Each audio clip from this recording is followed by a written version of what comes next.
రాష్ట్రీయ స్వయం సేవక సంఘ చీఫ్ మోహన్ మధుకర్ భగవత్ విజయవాడలోని శ్రీ దుర్గా మల్లేశ్వర స్వామి వారి ఆలయాన్ని సందర్శించుకున్నారు. దేవాదాయ శాఖ మంత్రి Ananda Ramanarayana Reddy, principal secretary S Satyanarayana, ఆలయ EO KS Ramarao, deputy EO M Ratnaraju ఆలయ మర్యాదలతో ఆయనకు స్వాగతం పలికారు.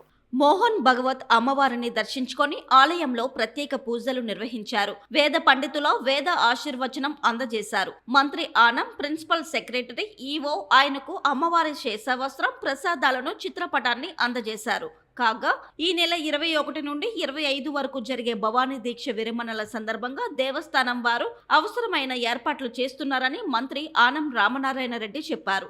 దీక్ష విరమణ సందర్భంగా ముందస్తు బుకింగ్స్, దీక్ష సమాచారం, కౌంటర్లు, పార్కింగ్, టాయిలెట్స్, మెడికల్ తదితర సమాచారంతో కూడిన మొబైల్ యాప్ ను మంత్రి ఆవిష్కరించి లాంచ్ చేశారు. ప్లే స్టోర్ లో భవానీ దీక్ష 2024 యాప్ అందుబాటులో ఉంటుంది.